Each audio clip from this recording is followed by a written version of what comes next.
guys, masquera say, mamuka say, salmonani dumelani, njani, madekwa napode, say, guys, how are you guys? I was not prepared actually to do this live, but I thought maybe let me just come and give this special announcement before and Selina was on live here because she's due to come on a live, I think in an hour's time. So I'm so sad, guys, to announce to you that my Lisa Shupikai has passed on, and my Lisa Shupikai has passed on, and it. So I believe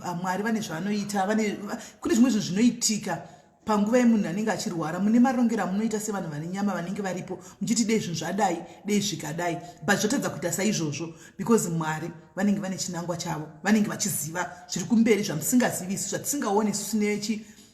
nemaziso enyama handiti maona. So munoziva guys kuti kubva Saturday last week she was supposed to have gone home last week Saturday ndipo aifanira kunge vaenda kumba handiti but apparently time yekuti vachienda though vaifanira kuti vaperekedze vasikana 2 vavaya vakaitawo cold feet vakati isusu togona kuzonetseka kufamba kudzoka zvichakwanisi kuti tidi tichienda navo tivaperekedze and then the driver wekukomba akati handikwanise manje kufamba navo vari vega vakadai so vasina munhu wechikura novaperekedza akabva ashayikwa. Zvadaro tikati manje plan B toita sei uku landlord ari kudya gaka kuti mumba mangu ngavabude apa tasangaza toita sei. Zvadaro pane pakamboenda kuhospital pakati apa ndikatoenda kuhospital kwacho clinic kwacho ndikatoona vari basi vanga vakaisa zvochi vakangoiswa futi madrip then right later on ndobva ndatanga kuti vasikana vemabhuru vanga achibatsira vachigesa achidi vakati manje apa vatichazotoita sei nokuti ari kuda kuenda navo manje hapana. That's when pandakatanga kutsvaga nekufona-fona vamwe kuti vedu tine munhu atinaye kunoku can you please help us kuti munhu akwanisa kudi aende kuZimbabwe then vaifunga kunge vakaenda nezuro uyo anga abvuma handiti saka nezuro akati ndinokudzai kana ndakuuya kuRustenburg ndizovatakura kuti ndinde navo then tasora takamirira nezuro hana kuuya ndobva azosenda message yekuti no pane bepa randakamirira randofanira kuti ndinde naro kuZimbabwe because apparently aifunga kuenda wakatakurawo imwe bhodhi mukomana iyeye anonzi Kalisto handitika aifunga kuenda neimwe bhodhi yomwe munhu wokuZimbabwe saka bepa risati rabuda rinobuda nhasi saka vanga vari supposed kusumuka nhasi kuenda kuZimbabwe. Kuma2 ndikamufonera nhasi kuma2 ndikataura naye ndikati aufa svika ndichigadzirirai bepa rinobuda anytime ndinogona kusvika even kuma6-7 manheru ndinotopfura neko ndichivatora ndichinda navo handimona ndikati pakanaka kwarongedzwa everything zvazvatogadzirwa mafriends angatoisa zvinhu zvese atopeka everything zvatonaka handiti then I think about 45 minutes ago manje 45 minutes ago because nhasi I was never on internet handinambovhera ndaita zvekuinda zvepa social media ndo pandasibva ndobva ndatumirwa video one of your friends video yanga vatora no man inini ndogapana na video yoyo hana yangu yarova because kufema chako ndabva ndangoiforwardira kumadmin ndikati ndionereiwo ndabva ndatoti kune madmin Mwarika handizivi apa I think ngatimbomisa ndatotaura kumadmin ndikati tadi kumbomisa mukomana wekomba arifunga kuuya uyu ambomira because mafemero ari kuitika apa ndomaziva kazhinji anenge ari mafemero ekupedzisira muya paunenge uchibuda papaya pane kamwe kamufemero kanoita munhu so kune vakamboshakirwa nevanhu nehama mumaoko muchiona ndo zvanga zvichiitika ipapo ndikati ngatimbomudza kuti ambomira handimaona kuti auye kunoku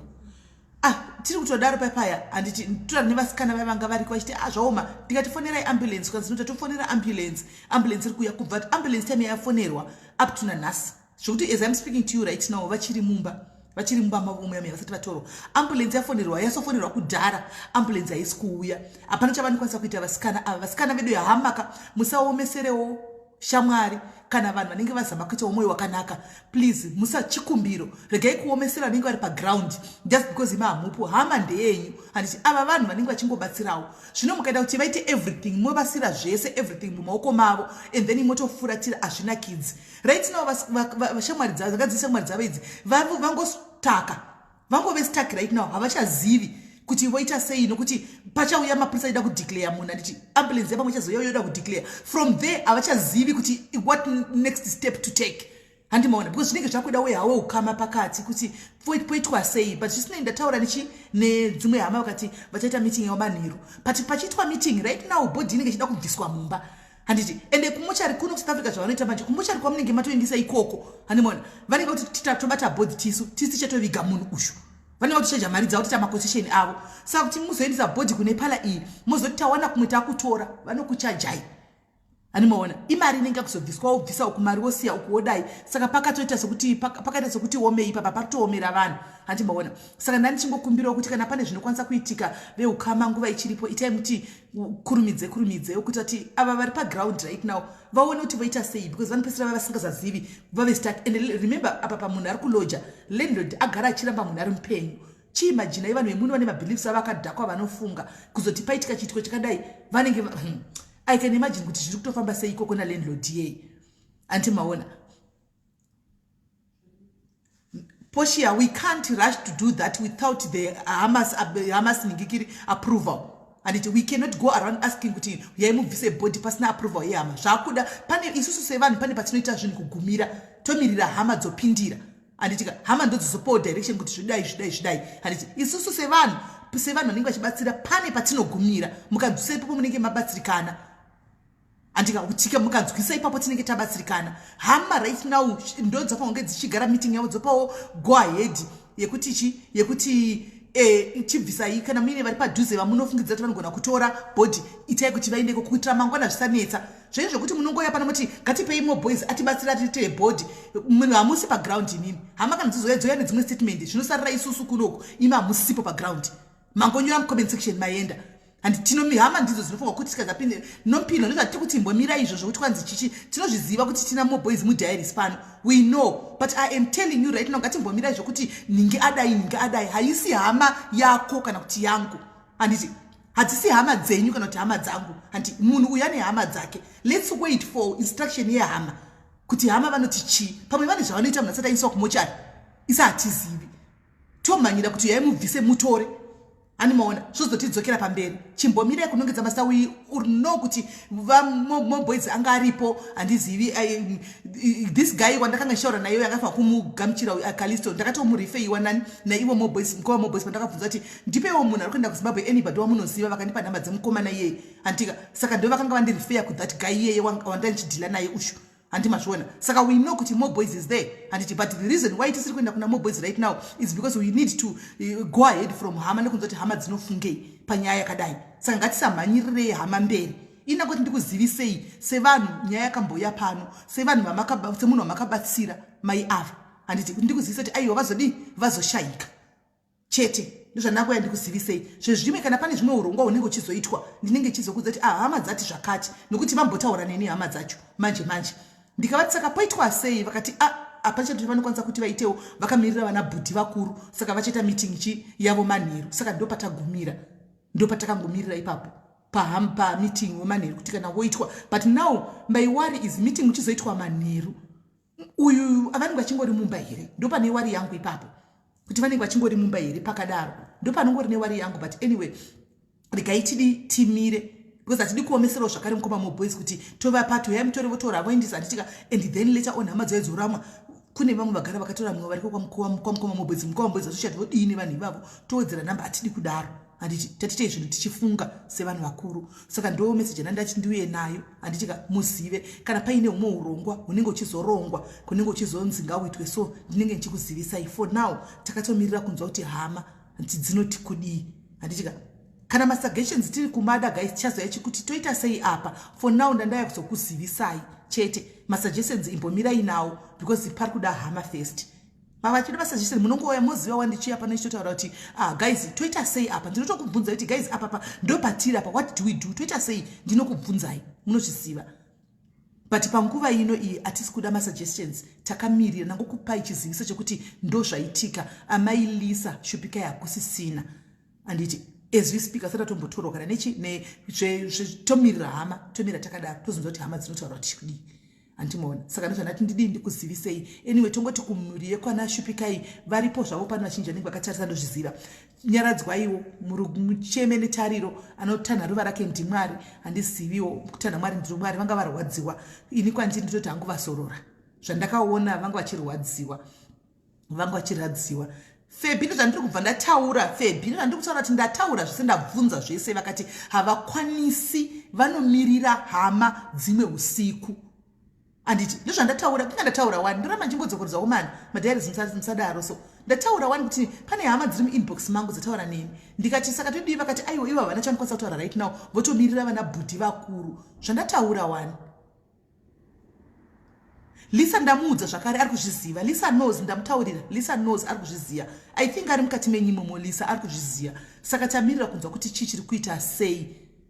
Andimona. So guys, maita henyu ndozvandangoya nazvo. Regai timirire live yaAndiselina tizokerawo. Ndandisiri kuita live ndangoya nekuti ndizokuzivisai chiziviso chekuti ndozvadi zvazoitika kune vamwe vedu. Tochimirira kunzwa kuti hama dzinotipawo tungamiriro yokuti chii ndinenge ndichizokuudzai. Anditika kuti hama dzati zvakati, dzati zvakati, hama dzati zvakati, then todi totangira ipapo. Anditi maona.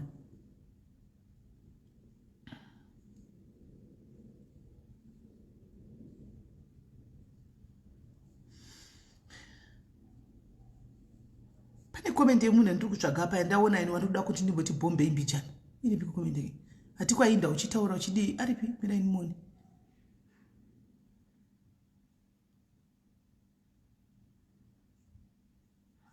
Mbona comment yake munhu ari papi? Ite lucky ndishai comment yako kana tunge wakanyora zvakanaka because ndichako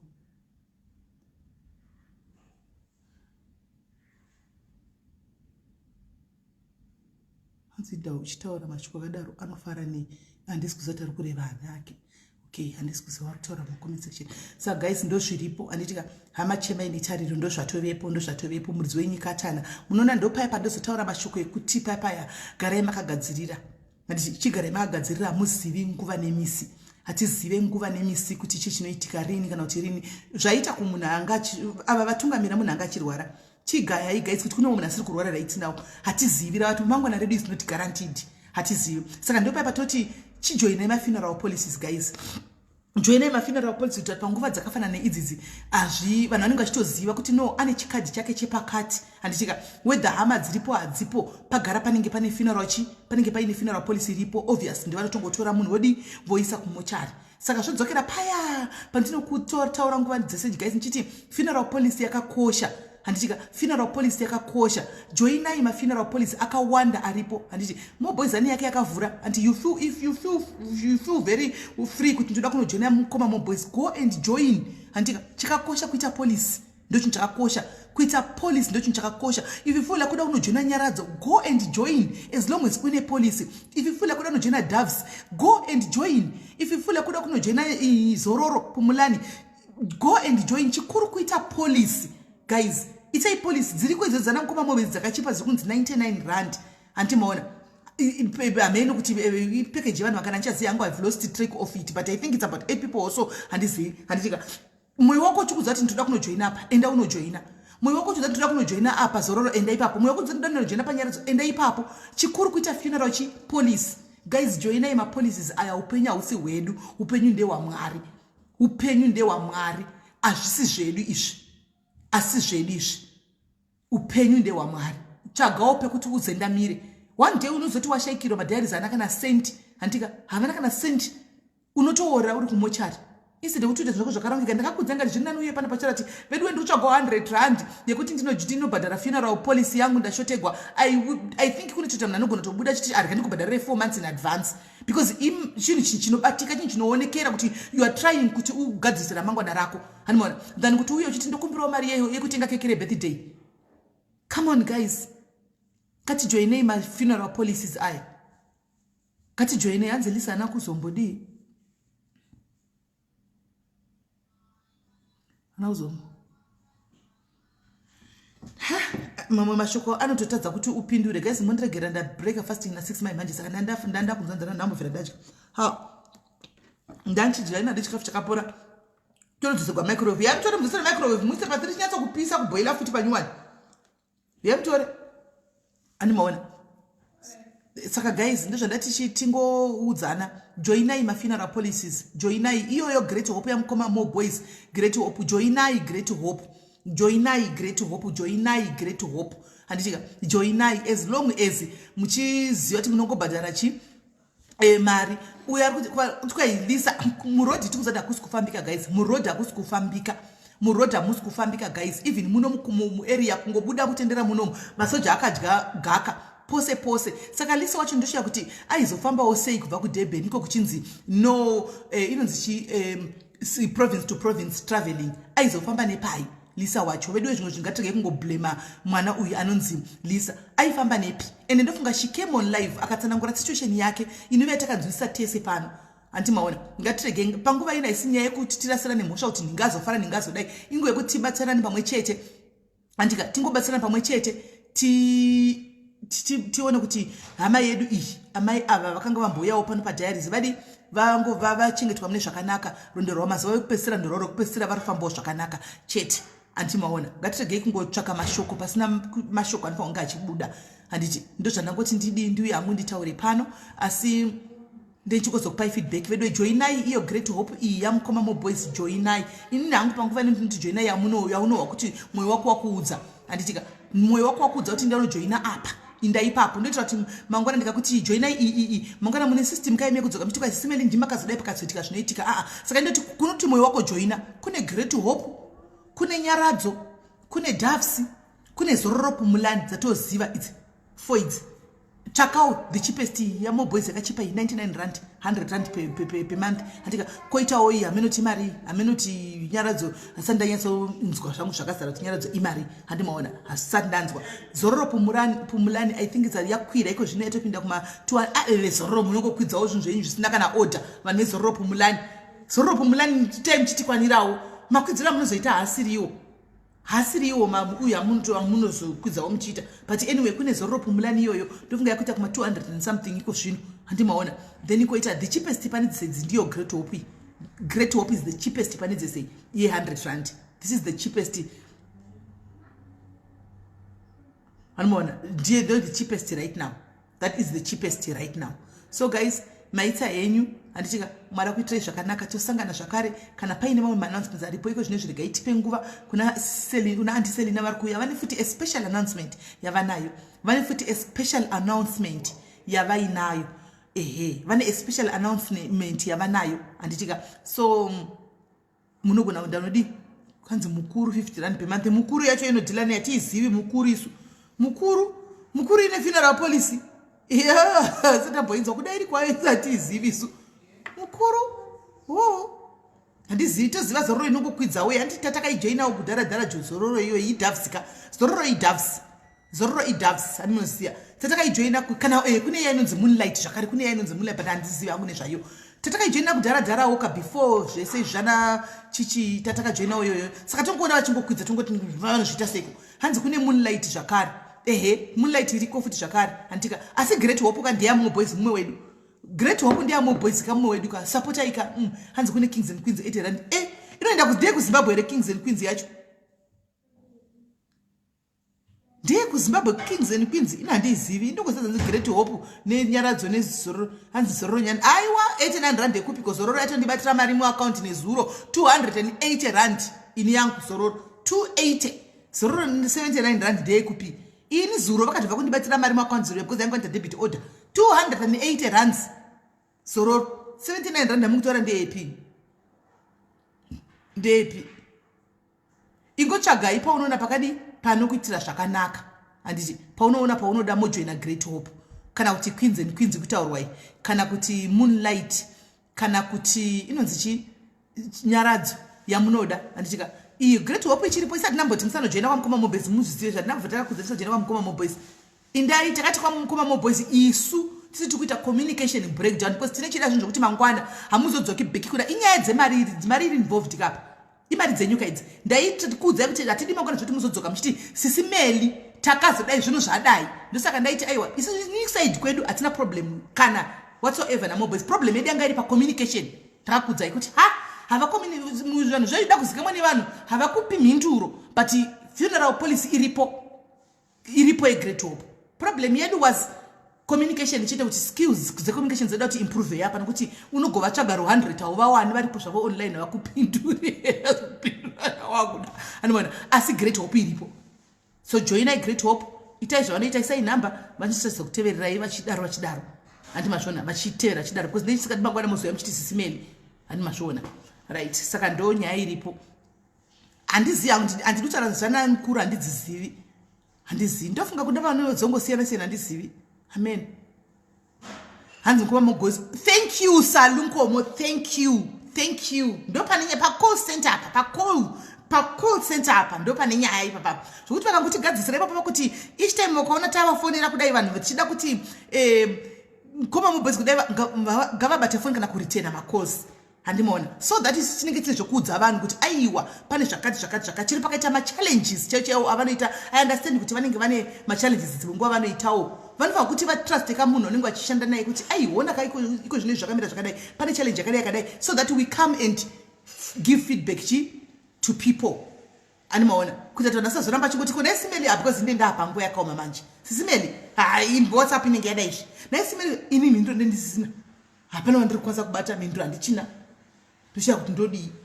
animaona saka guys ngatijoine Great Hope iripo andika let's support one of our own mukoma mobheza varipo zvaunogona ngoita iwe wanza vadaire makozi aiyo problem yavo aivhina hatisi kuvanyaya varimo mucomment section varimo mucomment section iyo ndo dambudziko ravo ende havapindure zvechokwadi ndo dambudziko chete ravanaro iroro ndo dambudziko communication mubusiness is very important and it's key zvokuti vese vada kujoina Great Hope guys ingodropai nhamba dzenyu imomo mucomment section vari kuda kujoina Great Hope isai manhamba dzenyu mucomment section imomo ivo mukoma mobhezi varimo mucomment section vachatevera manhamba ese vachitora vachizokonsulta ikupi kumainbox saka mucomment section munyorai manhamba enyu vanhu vese vada kujoina Great Hope isai manhamba enyu mucomment section isai manhamba enyu mucomment section isai manhamba enyu mucomment section mukoma moboys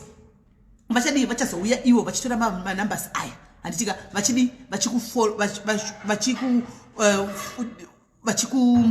vachikufonerai animaona so I think sekambani iri kukurawo ngativape let's give him the benefit of the doubt let's have patience navo sekambani iri kutanga iri kukura handitika good varaidzo paradza atogona uyu aisangikiri nhamba dzake isai nhamba mucomment exactly isai nhamba mucomment section isai nhamba mucomment section isai nhamba mucomment section isai nhamba mucomment section vanoya vachitora isai nhamba mucomment section handiti ene mukoma moboys chinja tinokumbiro chikumbiro chokuti ini monzi SIMELLY nanitengeki animondiziya inini kana vanhu vatanga kunetsa mukasandidaira ndokudzoka palife moziziya kuti ndonetsa kutengeka kana mutauyawo tichida kubvunza vanhu vari kubvunza zvakati tipewo feedback so that tipe kuvanhu nokuti mukati zi indongodzoka ndobaya life but andoti vatanga havachapinduri vatanga animaona saka manje mukasapindura zvobva zvaita kunge pane something chiri dodge chiri kuitika animaona zvobva zvaita kunge pane chinhu chinenge chiri dodge ofu chinhu zvatisiri kuda toda kuti imi musumuke toda kuti imimi musimuke animaona musimuke muchienda tichiona tigozoti ava takatanga navavo tisi takavaisa pamepa saka tia kuti mutigonerewo mukoma moboys muri mumwe wedu ende hatifi takakura sei but toda kuti communication skills apa gadzirisai papapa anditika even vanouya kucomment section kuinbox kwenyu gadzirisai anditi right so anzi vave nawo maagents kana avepo that's both because tasingatozivi chinhu muchaneta ndekisi zvandiri kutaura kuti communication inovanetsa havana chavakanga vataura hatizivi saka tasingatozivi kuti kwave nemaagents tasingatozvizivisu taitoziva kuti maagents aisofangwa kubva pano zvataiti kungosiva taitoziva kuti maagents aifangwa kuzobva sekutaura kuti takaita palive vandakaita navo paya maagents aifangwa kuzobva pano zvandaitoziva i saka titozviziviwo kuti kwave nemaagents tofunga vakazogadzirisa saka ufuchi that is good kwanzi maagents aveko guys maagents anzi aveko saka imimichi moisa nhamba dzenyu vanokufonerai back handitika vanokufonerai back handiti so guys tobatana tikamwara kuitire zvakanaka see you later bye bye